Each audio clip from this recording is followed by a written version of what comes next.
Hello दोस्तों, आज हम जीएस प्रैक्टिस सीरीज का नेक्स्ट सेशन करने वाले हैं। अगर आपने पहले के सेशन नहीं देखे दोस्तों, उन्हें ज़रूर देख लें।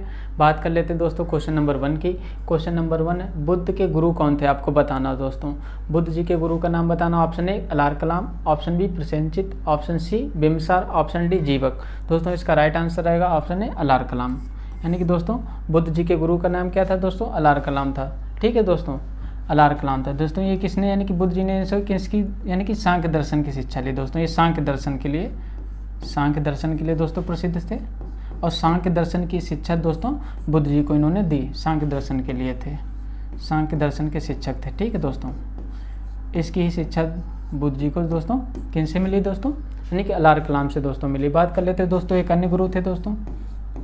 अन्य गुरु दोस्तों कौन थे? एक उद्दक रामपुत थे। कौन थे दोस्तों? उद्दक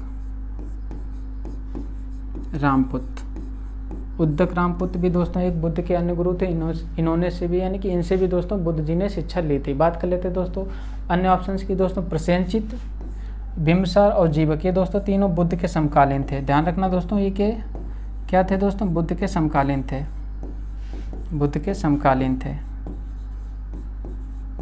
तीनों बुद्ध के समकालीन थे दोस्तों।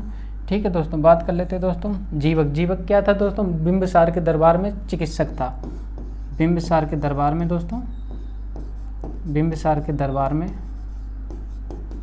में रहता था और चिकित्सक था। ठीक है दोस्तों, बिम्बसार के दरबार में क्या था?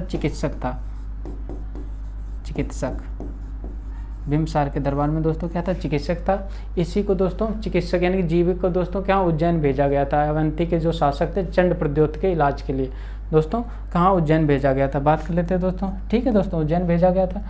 देख लेते हैं दोस्तों नेक्स्ट क्वेश्चन हमारा गायत्री मंत्र किस पुस्तक में मिलता है? यानी कि किस ग्रंथ में, पुस्तक में गायत्री मंत्र का उल्लेख मिलता है? आपको बताना है दोस्तों। इसका option A Upanishad, option B Gita, option C Atharvaveda, option D Rigveda. दोस्तों गायत्री मंत्र दोस्तों जो है वो किस ग्रंथ में मिलता है? आपको बताना। तो दोस्तों इसका राइट आंसर रहेगा यानी कि ऋग्वेद। दोस्तों ऋग्वेद में हमें गायत्री मंत्र का उल्लेख मिलता है। ठीक है दोस्तों, ऋग्वेद के दोस्तों तीसरे मंडल में। कौन से दोस्तों?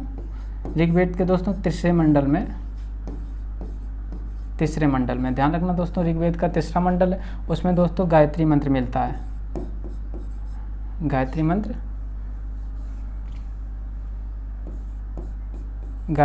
दोस्तों मिलता है। ठीक है दोस्तों, गायत्री मंत्र मिलता है तीसरे मंडल में। दोस्तों गायत्री मंत्र की दोस्तों रचना किसने की थी? ध्यान रखना दोस्तों, गायत्री मंत्र की दोस्तों रचना किसने की थी?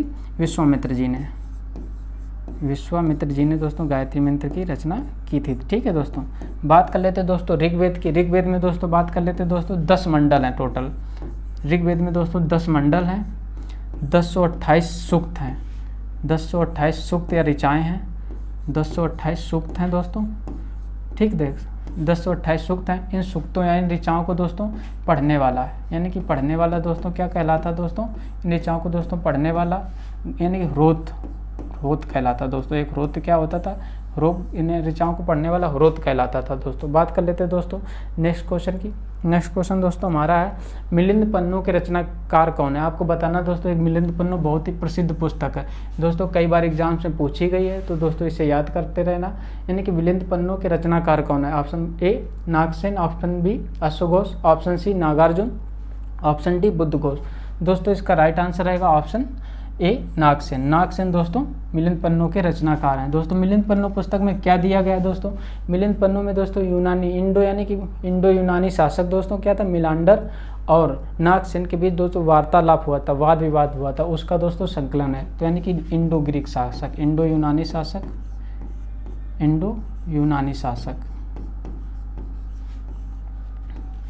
शासक दोस्तों क्या था?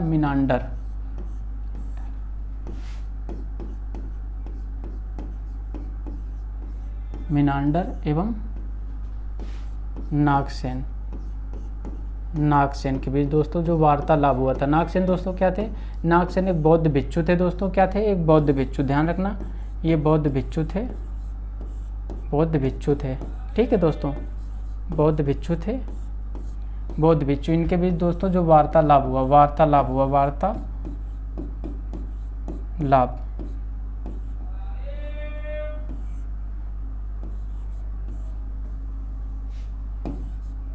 वार्तालाप, ठीक है दोस्तों, इनके बीच जो वार्तालाप हुआ दोस्तों, यानी कि उसी का दोस्तों इसमें संकलन दिया गया है। ठीक है दोस्तों, बात कर लेते हैं दोस्तों अश्वघोष। अश्वघोष की दोस्तों कौन सी रचना है? अश्वघोष की दोस्तों एक रचना बुद्ध चरित्र, बहुत ही फेमस रचना दोस्तों। बुद्ध चरित्र दोस्तों किसकी रचना है? अश्वघोष की रचना है। और एक दोस्तों सौंदरानंद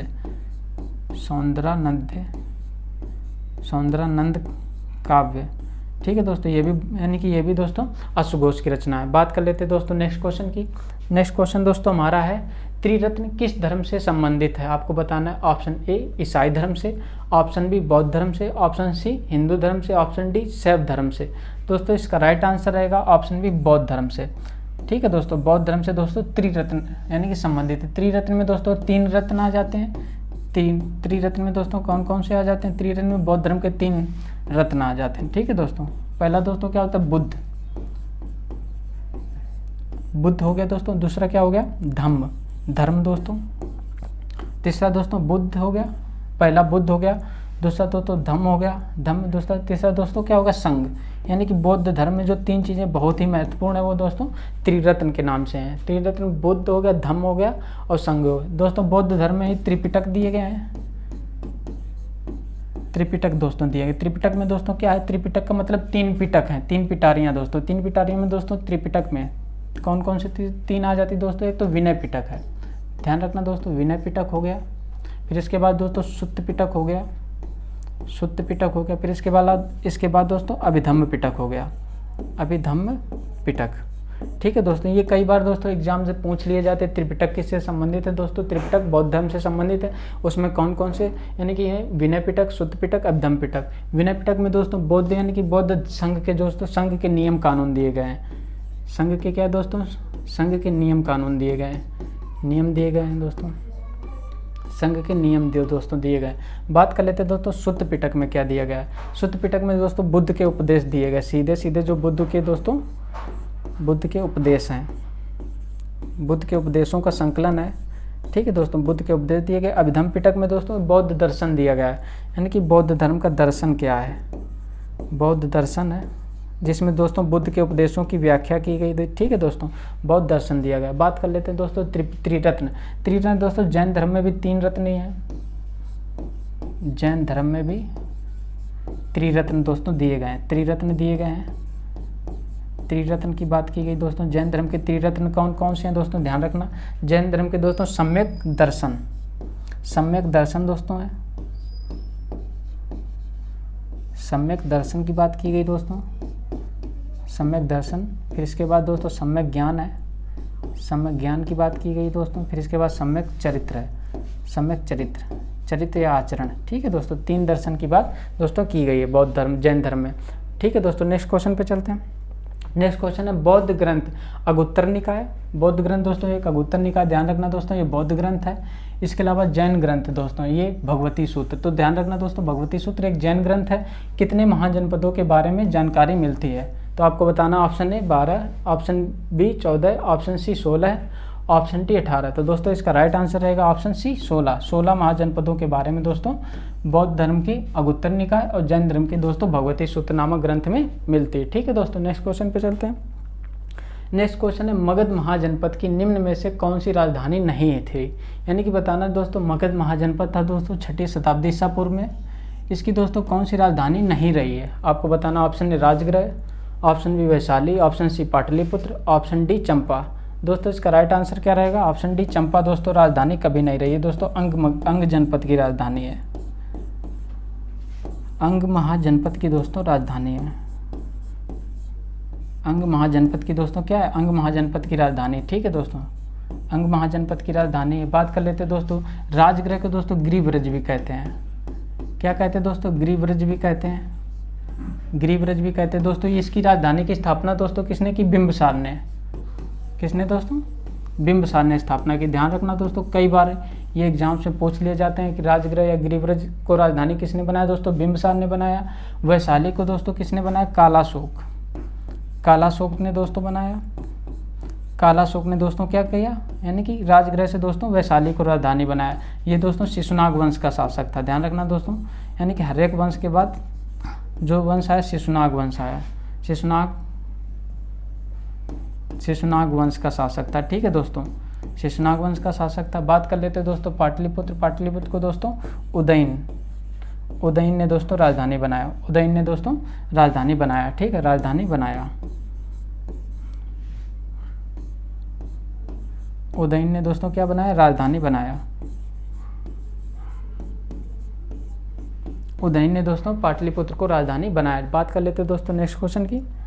नेक्स्ट क्वेश्चन है 16 महाजनपदों में वर्तमान उत्तर प्रदेश में दोस्तों वर्तमान बताना। वर्तमान उत्तर प्रदेश में दोस्तों कितने जनपद यानी कि महाजनपद स्थित हैं? तो दोस्तों option A 4, option B 5, option C 6, option D 8। दोस्तों इसका राइट आंसर रहेगा ऑप्शन डी 8 महाजनपद दोस्तों उत्तर प्रदेश की वर्तमान यानी कि सीमाओं में स्थित है। ठीक है दोस्तों, बात कर लेते हैं दोस्तों नेक्स्ट क्वेश्चन की।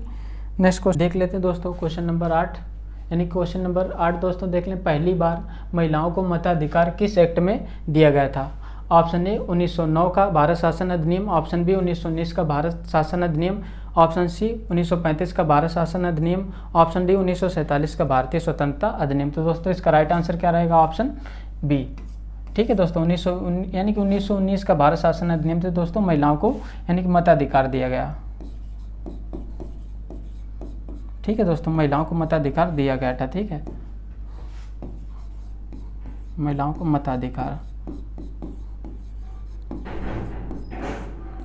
मताधिकार पर यह सीमित मात्रा में था। पहली बार दोस्तों दिया गया, सीमित मात्रा में था। सीमित मात्रा में फर्स्ट बार, पहली बार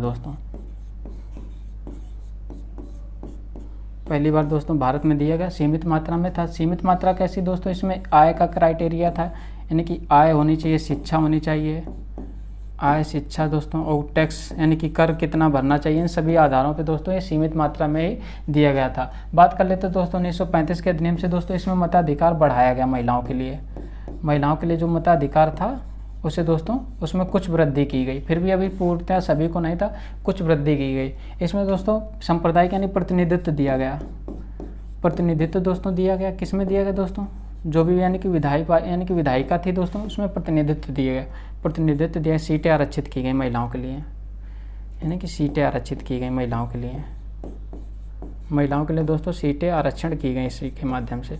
ठीक है दोस्तों, महिलाओं के लिए सीटें आरक्षित की गई, प्रतिनिधित्व दिया गया। ठीक है, और उसके अलावा दोस्तों संविधान में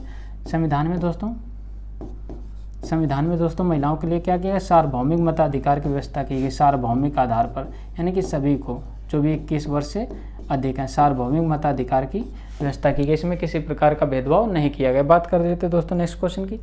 नेक्स्ट क्वेश्चन हमारा है केंद्र में द्वैध शासन किस एक्ट के तहत लाया गया था? आपको बताना है। द्वैध शासन दोस्तों केंद्र में किस एक्ट के तहत लाया गया था? ऑप्शन ए 1892 का अधिनियम, ऑप्शन बी 1909 का अधिनियम, ऑप्शन सी 1935 का अधिनियम, ऑप्शन डी इनमें से कोई नहीं। दोस्तों इसका राइट आंसर क्या रहेगा? ऑप्शन सी 1935 का अधिनियम के तहत दोस्तों केंद्र में द्वैध शासन लाया गया था। द्वैध शासन के बारे में देख लेते हैं दोस्तों। ये क्या होता है दोस्तों? इसमें पहली बार 1919 में दोस्तों 1919 के अधिनियम से दोस्तों 1919 का जो अधिनियम था दोस्तों उसमें प्रांतों में द्वैध शासन लाया गया था। प्रांतों में लाया गया 1919 में दोस्तों, प्रांतों में लाया गया था। प्रांतों में क्या था दोस्तों? इसमें दो विषय बांट दिए जाते थे। इसमें दो तरीके से बांट दिया जाता था। एक तो दोस्तों आरक्षित विषय, जो भी यानी कि विषय होते थे जिन पे दोस्तों कानून बनाए जा सकते हैं, जो भी विषय होते थे,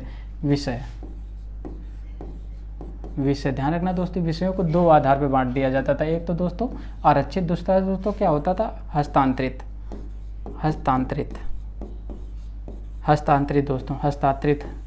हस्तांतरित। इसमें क्या था दोस्तों? आरक्षित विषय जो होते थे उसमें दोस्तों जो कानून बनाने की शक्ति थी गवर्नर की होती थी, प्लस उसकी कार्यपालिका यानी कि जो उसकी कार्यकारिणी है, कार्यकारिणी में जो यानी कि कुछ सीमित मेंबर हैं वो लोग, यानी कि ये लोग मिलके बनाते थे। ये किसी के प्रति उत्तरदायी नहीं होते थे। जबकि इसमें दोस्तों गवर्नर होता था, प्लस यानी कि जो मंत्री होते थे, जो मंत्री दोस्तों प्रांतों के द्वारा यानी कि चुनकर भेजे जाते थे। ठीक है दोस्तों, वो हस्तांतरित विषयों पर कानून बनाते थे। मंत्री दोस्तों यानी कि विधायिका के प्रति उत्तरदायी होते थे, ये उत्तरदायी नहीं होते थे। यही व्यवस्था दोस्तों 1935 में दोस्तों केंद्र में लागू की गई। ठीक है दोस्तों, यही व्यवस्था 1935 में दोस्तों केंद्र में लागू की। वहाँ पे जो केंद्र के विषय थे उन्हें हस्तांतरित और आरक्षित विषय की श्रेणियों में दोस्तों बांटा गया। इसी के दोस्तों देश शासन कहते हैं। बात कर लेते हैं दोस्तों नेक्स्ट क्वेश्चन की। नेक्स्ट क्वेश्चन दोस्तों, भारतीय संविधान में समान नागरिक संहिता यानी कि यूनिफॉर्म सिविल कोड दोस्तों किस अनुच्छेद में दिया गया है? आपको बताना। ऑप्शन ए अनुच्छेद 40, ऑप्शन बी अनुच्छेद 44, ऑप्शन सी अनुच्छेद 48, ऑप्शन डी अनुच्छेद 50। तो दोस्तों इसका राइट आंसर क्या रहेगा? ऑप्शन बी अनुच्छेद 44। दोस्तों इसमें समान नागरिक संहिता यूनिफॉर्म सिविल कोड के बारे में दोस्तों बात की गई। बात कर लेते हैं समान नागरिक संहिता। समान नागरिक संहिता, समान नागरिक संहिता की दोस्तों यानी कि समान नागरिक संहिता के यानी कि लागू होने की बात की गई। बात कर लेते हैं दोस्तों इसमें पंचायतों के बारे में दिया गया। पंचायतों के गठन, जो भी पंचायतें दोस्तों, पंचायतों के गठन के बारे में अनुच्छेद 40 में दिया गया है। ठीक है दोस्तों, पंचायतों के गठन। जबकि अनुच्छेद 48 दोस्तों किससे दिया गया? कृषि एवं पशुपालन के लिए, यानी कि जो भी कृषि से संबंधित एवं पशुपालन, कृषि एवं पशुपालन से दोस्तों संबंधित दिया गया। जबकि दोस्तों अनुच्छेद 50 दोस्तों बहुत ही इंपॉर्टेंट है। ये दोस्तों किससे संबंधित है? अनुच्छेद 50 दोस्तों यानी कि कार्यपालिका को न्यायपालिका से पृथककरण की यानी कि बात की गई। कार्यपालिका एवं न्यायपालिका एवं न्यायपालिका के दोस्तों पृथककरण की बात की गई है। न्यायपालिका का पृथककरण, न्यायपालिका का पृथककरण, कार्यपालिका एवं न्यायपालिका का दोस्तों पृथककरण की बात की गई। दोस्तों ये बहुत ही इंपॉर्टेंट क्वेश्चन है, वीडियो में आप अंत तक बने रहिएगा। बात कर लेते हैं दोस्तों नेक्स्ट क्वेश्चन की। नेक्स्ट क्वेश्चन दोस्तों, राष्ट्रपति के अध्यादेश जारी करने के संबंध में अनुच्छेद है। दोस्तों अनुच्छेद, राष्ट्रपति जो अध्यादेश जारी करता है दोस्तों, उसके अनुच्छेद यानी कि किस में बात की गई? अनुच्छेद ऑप्शन ए अनुच्छेद 213, ऑप्शन बी अनुच्छेद 123, ऑप्शन सी अनुच्छेद 108, ऑप्शन डी अनुच्छेद 112। तो दोस्तों इसका राइट आंसर क्या रहेगा? ऑप्शन बी अनुच्छेद 123 में दोस्तों यानी कि बात की गई अध्यादेश जारी करने की। अध्यादेश, राष्ट्रपति के अध्यादेश जारी करने की दोस्तों बात की गई है। राष्ट्रपति के अध्यादेश के बारे में, राष्ट्रपति के दोस्तों अध्यादेश के बारे में। अध्यादेश, अध्यादेश दोस्तों कब जारी किया जाता है? अध्यादेश दोस्तों सब सदन यानी कि संसद के एक सदन ना चल रहा हो, जब संसद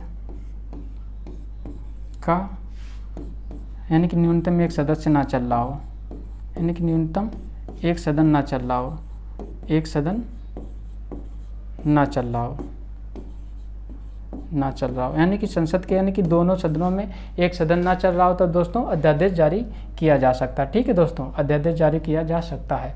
और उसके दोस्तों अध्यादेश जारी करने के बाद संसद की प्रथम बैठक यानी कि जो बैठक होगी अगली नेक्स्ट बैठक, यानी कि अध्यादेश जारी करने के बाद प्रथम बैठक, जो प्रथम बैठक होगी उसमें दोस्तों, प्रथम बैठक में दोस्तों 6 सप्ताह के भीतर इसे पारित कराना होता है। कितने दोस्तों? 6 सप्ताह के भीतर, 6 सप्ताह के भीतर दोस्तों इसे पारित करना अनिवार्य होता है, नहीं तो दोस्तों ये खत्म हो जाता है। बात कर लेते हैं दोस्तों अनुच्छेद यानी कि 213 में दोस्तों किस क्या है?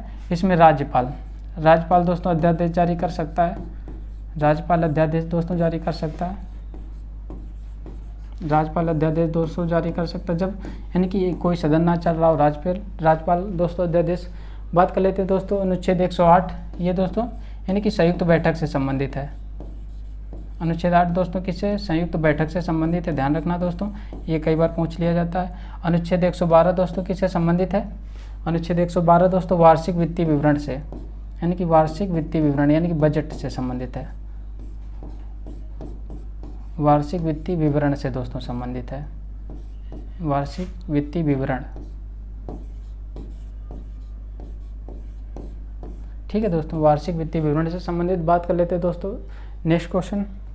नेक्स्ट क्वेश्चन है कॉलेजियम व्यवस्था किससे संबंधित है? आपको बताना है। कॉलेजियम तो दोस्तों व्यवस्था है किससे संबंधित? ऑप्शन न्यायपालिका से, ऑप्शन बी विधायिका से, ऑप्शन सी कार्यपालिका, ऑप्शन डी इनमें से कोई नहीं। तो दोस्तों इसका राइट आंसर रहेगा ऑप्शन ए न्यायपालिका। दोस्तों यानी कि न्यायपालिका से दोस्तों संबंधित है। कॉलेजियम व्यवस्था क्या है दोस्तों? ये जजों यानी कि सुप्रीम कोर्ट और हाई कोर्ट के जजों की नियुक्ति एवं स्थानांतरण की एक व्यवस्था है, यानी कि सुप्रीम कोर्ट और हाई कोर्ट के जजों की नियुक्ति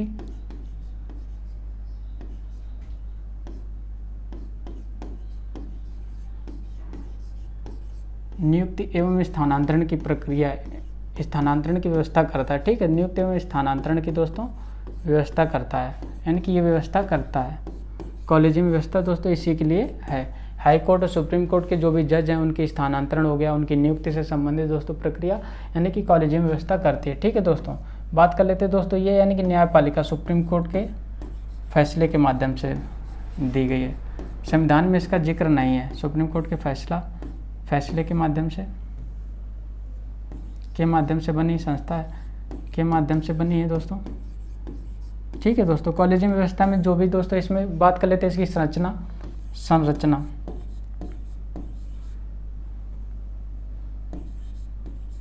संरचना की बात कर लेते हैं दोस्तों। इसकी संरचना में अभी इसमें एक सुप्रीम कोर्ट का सीजेआई दोस्तों, सीजेआई होते हैं यानी कि सीजेआई यानी कि चीफ जस्टिस ऑफ इंडिया होते हैं, प्लस सीजेआई के बाद दोस्तों इसमें 4 अन्य यानी कि अन्य जज होते हैं सुप्रीम कोर्ट के। अन्य जज किसके? सुप्रीम कोर्ट के। उसी दोस्तों उन्हीं के द्वारा यानी कि जजों का एक नियुक्ति यानी कि उसी के द्वारा दोस्तों जजों यानी कि इस पैनल के द्वारा ही दोस्तों जजों के नाम भेजे जाते हैं, उसे राष्ट्रपति के द्वारा नियुक्त किया जाता है। राष्ट्रपति के द्वारा नियुक्त किया जाता है। ठीक है दोस्तों, इनके द्वारा नाम भेजे जाते हैं, उन्हीं के राष्ट्रपति द्वारा नियुक्त किया जाता है। ठीक है दोस्तों, नियुक्त किया जाता है। ये ध्यान रखना दोस्तों, जो राष्ट्रपति ही नियुक्त करता है, लेकिन जो जजों के यानी कि नाम है वो सब डिसाइड कौन करती है दोस्तों? कॉलेजियम व्यवस्था यानी कॉलेजियम डिसाइड करती है। बात कर लेते हैं दोस्तों नेक्स्ट क्वेश्चन की। नेक्स्ट क्वेश्चन है कौन सी संस्था संवैधानिक नहीं है? आपको बताना है संवैधानिक नहीं है। इसमें दिया गया ऑप्शन ए वित्त आयोग, ऑप्शन बी राज्य निर्वाचन आयोग, ऑप्शन सी पिछड़ा वर्ग आयोग, ऑप्शन डी राष्ट्रीय महिला आयोग। दोस्तों इसका राइट आंसर क्या रहेगा? ऑप्शन डी राष्ट्रीय महिला आयोग। दोस्तों संवैधानिक संस्था नहीं। संवैधानिक संस्था क्या होती है? जिसका दोस्तों संविधान में एक्ट या उसके बारे में दोस्तों जिक्र किया गया, वे संवैधानिक संस्था होती हैं। बात कर लेते हैं दोस्तों, जैसे वित्त आयोग के बारे में संविधान में जिक्र है, राज्य निर्वाचन आयोग के बारे में भी जिक्र है और राष्ट्रीय पिछड़ा वर्ग आयोग के बारे में जिक्र है, जबकि दोस्तों राष्ट्रीय महिला आयोग के बारे में जिक्र नहीं है। बात कर लेते हैं दोस्तों नेक्स्ट क्वेश्चन की।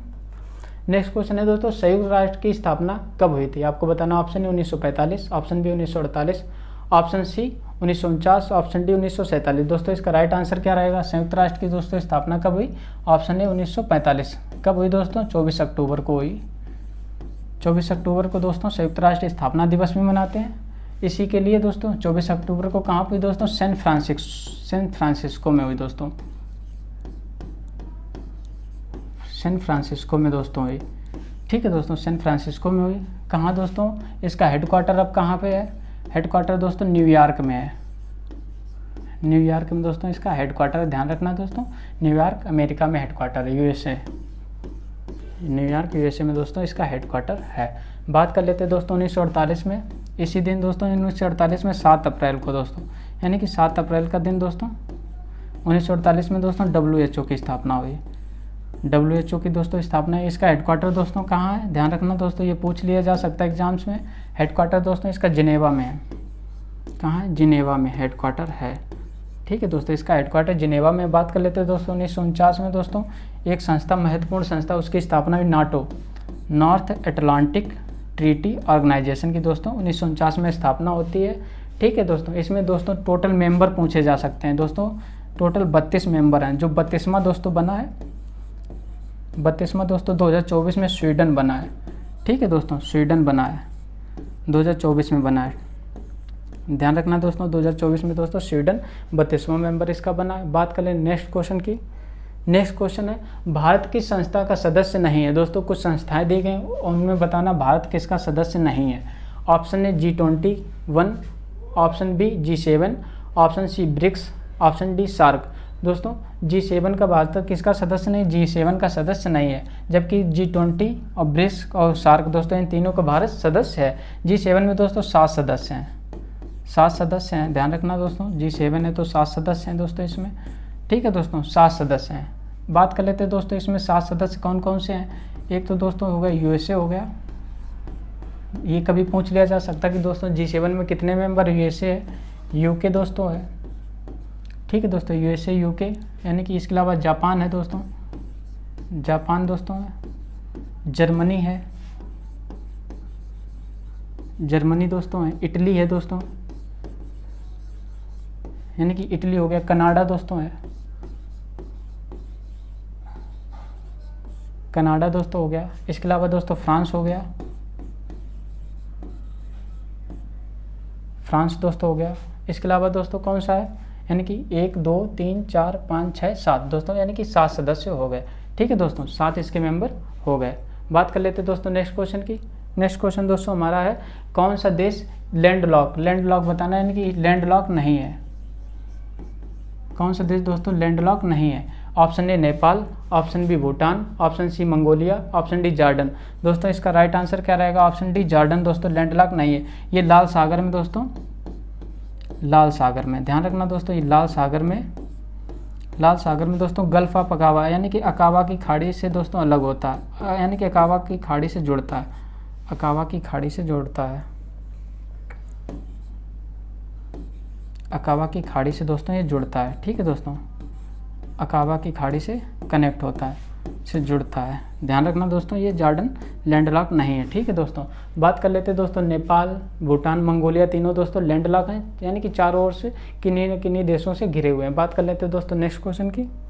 नेक्स्ट क्वेश्चन, मांजुली द्वीप किस नदी द्वारा बनाया जाता है, यानी बनाया जाता है या बनाया गया है दोस्तों, किस नदी द्वारा बनाया गया मांजुली द्वीप दोस्तों, तो आपको बताना है इसका। Option A Brahmaputra, option B Ganga, option C Sindhu, option D Gangotri, यानी कि गोदावरी। दोस्तों इसका राइट आंसर रहेगा ऑप्शन ए ब्रह्मपुत्र।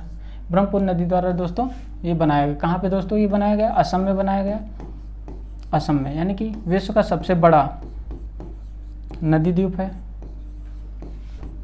विश्व का सबसे बड़ा नदी द्वीप है दोस्तों। ठीक है, विश्व का सबसे बड़ा दोस्तों नदी द्वीप है, ये ध्यान रखना, नदी द्वीप है, नदी द्वीप है। बात कर लेते हैं दोस्तों नेक्स्ट क्वेश्चन की। नेक्स्ट क्वेश्चन हमारा है, गोरखपुर किस उत्पाद के लिए फेमस है, किस उत्पाद के लिए दोस्तों गोरखपुर प्रसिद्ध है। गोरखपुर दोस्तों क्या यूपी का एक जिला है, किस उत्पाद के लिए, ऑप्शन ए इत्र, ऑप्शन बी लकड़ी के सामान, ऑप्शन सी टेराकोटा शिल्प, ऑप्शन डी कांच का सामान। दोस्तों इसका राइट आंसर क्या रहेगा, ऑप्शन बी, यानी ऑप्शन सी दोस्तों टेराकोटा शिल्प के लिए दोस्तों गोरखपुर फेमस है। बात कर लेते हैं दोस्तों इत्र के लिए दोस्तों कौन है, कन्नौज फेमस है, इत्र के लिए दोस्तों कन्नौज फेमस है। लकड़ी के सामान के लिए सहारनपुर फेमस है, जबकि कांच के सामान के लिए दोस्तों फिरोजाबाद फेमस है। क्या है दोस्तों, फिरोजाबाद दोस्तों फेमस है, कांच के सामान के लिए दोस्तों फिरोजाबाद, ठीक है दोस्तों, फेमस है। बात कर लेते हैं दोस्तों नेक्स्ट क्वेश्चन की। नेक्स्ट क्वेश्चन दोस्तों, संविधान की किस अनुसूची में भाषाएं दी गई हैं, आपको बताना। ऑप्शन ए 8वीं अनुसूची, ऑप्शन बी 9वीं अनुसूची, ऑप्शन सी 10वीं, ऑप्शन डी 11वीं। दोस्तों इसका राइट आंसर क्या रहेगा, ऑप्शन ए 8वीं अनुसूची में दोस्तों, संविधान की 8वीं अनुसूची में भाषाएं दी गई दोस्तों। ठीक है, भाषाएं दी गई। पहले दोस्तों मूल संविधान में दोस्तों कितनी भाषाएं थी, इसमें मूल संविधान में दोस्तों 14 भाषाएं दी गई थी, 14 दी गई थी। उसके बाद दोस्तों भाषाएं अब कितनी हो गई, अब दोस्तों बढ़कर हो गई दोस्तों, टोटल 22 भाषाएं इसमें दी गई हैं। ठीक है दोस्तों, 22 भाषाएं दी गई हैं। 9वीं अनुसूची में बात कर लेते हैं दोस्तों। 9वीं अनुसूची दोस्तों किससे संबंधित है, 9वीं अनुसूची दोस्तों जमींदारी, यानी कि दोस्तों इसमें जमींदारी एवं यानी कि भूमि से संबंधित दोस्तों, भूमि से संबंधित बहुत सारे कानून इसमें दिए गए हैं। भूमि सुधार से संबंधित कानून इसमें यानी कि दिए गए। ठीक है दोस्तों, भूमि सुधार एवं कानून दिए गए। 10वीं अनुसूची दल बदल से संबंधित है दोस्तों, दल बदल से। और 11वीं अनुसूची दोस्तों यानी कि पंचायतों से संबंधित है। 11वीं अनुसूची दोस्तों पंचायतों से संबंधित है। बात कर लेते हैं दोस्तों नेक्स्ट क्वेश्चन की। नेक्स्ट क्वेश्चन दोस्तों हमारा है, नालंदा विश्वविद्यालय के संस्थापक कौन थे। Option A Kumaragupta, option B Dharmapal, option C Chandragupta Vikramaditya, option D Pushyagupta. दोस्तों इसका राइट आंसर है ऑप्शन ए कुमारगुप्त। कुमारगुप्त दोस्तों नालंदा यूनिवर्सिटी के दोस्तों संस्थापक थे। ठीक है दोस्तों, इसे ऑक्सफोर्ड ऑफ महायान भी कहते हैं दोस्तों। इसे क्या कहते हैं, ऑक्सफोर्ड ऑफ महायान